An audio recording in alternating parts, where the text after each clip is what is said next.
Hi, I'm Linda Eadie. I'm author of a children's book that is titled Alligator Warrior, Halpatter Tustenuggee. I wrote this book for Lake City, Florida, a place that I live and have lived since 1969. And Alligator Warrior, or Halpatter Tustenuggee, used to live on Alligator Lake here in Lake City, Florida. And there is a statue of him there on the lake.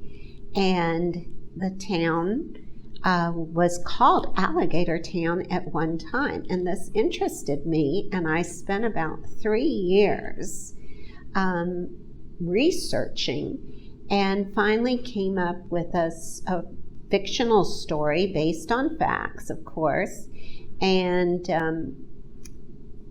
it was endearing. I enjoyed it, and I wrote it for children, but I also wrote it for adults as well, and put the history in there. So as you read part 1, part 2, part 3, there for the adult there are the questions that the children are going to ask you, and the history is there for you. So you have the who, what, when, where, why, how kind of questions that they're going to ask, and then you can look it up because it's right there for you.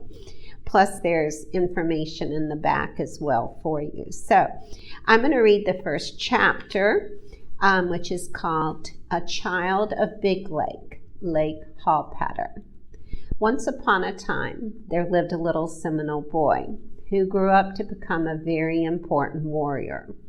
When he was just a baby, his family left Georgia and moved to Florida, the village of many Indians. North Florida was an Indian's paradise. There were plenty of lakes, rivers, animals, land, and few white settlers. Most of the white settlers were Spanish and traded fairly with the Indians.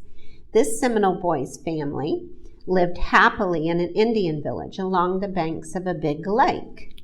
Sadly, their happiness did not last. For most of his life, he would fight for a happy place to live once again. Our story begins in that Seminole Indian village, later known as Alligator Town. The sun is rising in the east over the big lake, and the little Indian boy named Little Voice Standing Small and his mother are just rising too. "Mother, are you awake?" asked Little Voice Standing Small from his hammock. "Yes," answered his mother. "When is the green corn dance?" "The medicine man will decide soon. The corn is almost ready to harvest. The green corn dance will happen during the little moon in June," explained his mother from her hammock. "Do you think at the green corn dance I will become a man?" asked Little Voice Standing Small. "Hopefully."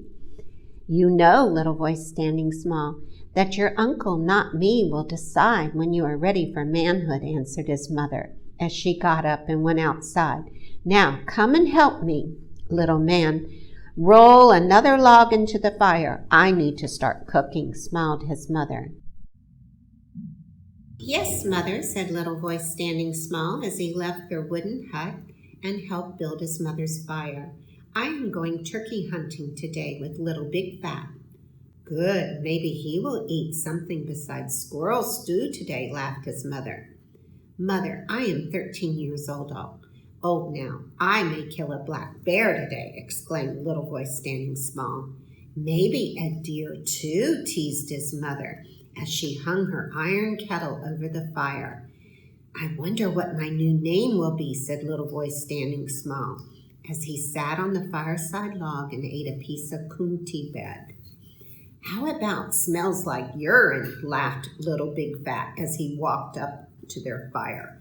Little Big Fat was built short, like Little Voice Standing Small, but he was stout. "Hello, Little Big Fat. Are you ready to go to turkey hunting, or are you still hungry?" teased Little Voice Standing Small as he looked at his friend eyeing their food. The two Seminole boys were best friends. In fact, they had a fellowhood. This meant they had agreed to be friends for life. They would protect one another from all harm. The boys were the same age and both hoped to become men at the green corn dance. I told my mother that we would kill a black bear today, said Little Boy Standing Small, smiling, as they followed the tree-shaded path around the big lake. It was a beautiful, clear, warm day. There was plenty of wildlife living all around the lake. Little Big Fat just laughed at his good friend's wishes. You don't think I could do it, do you? I'm not afraid of a big black bear, exclaimed Little Boy Standing Small as he drew his bow string tight with an arrow and pretended to see a wild animal. I could stop him or any big animal right in his tracks with just one arrow. Little Big Fat laughed again at his good friend. Suddenly, watch out, warned Little Big Fat, who was not pretending. There in the tall grass that grew along the shoreline was a huge bull alligator. Little Boy Standing Small turned just in time to see the alligator charge him. With his arrow already drawn, he shot it right into one of the alligator's eyes. The alligator stopped and then retreated back into its hiding in the tall grass. Little Boy Standing Small, you did it! You stopped an alligator with just one arrow. What a good shot, shouted the excited Little Big Fat.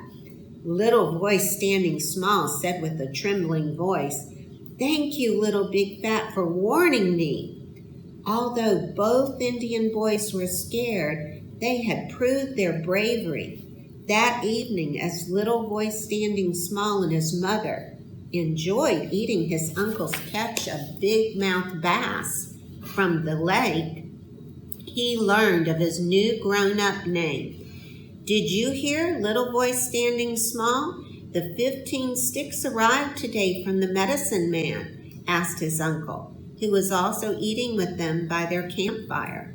His uncle fed the fire first before he ate, to prevent their fish from burning. No, does that mean there are 15 days until the green corn dance? Asked Little Boy Standing Small anxiously. Yes, answered his uncle, smiling at him. Brother, did you hear about Little Boy Standing Small's and Little Big Fat's meeting with an alligator today? Asked his mother as she took another bite of her fish. Yes, replied Little Boy Standing Small's uncle as he nodded his head and smiled at him. That was a very wise shot, Alligator. Alligator? Did you call me Alligator, Uncle? Asked the confused Little Boy Standing Small. Yes, your manhood name will be Alligator. I will introduce you to the medicine man, King Payne, and our Seminole band of elders as Alligator at the green corn dance.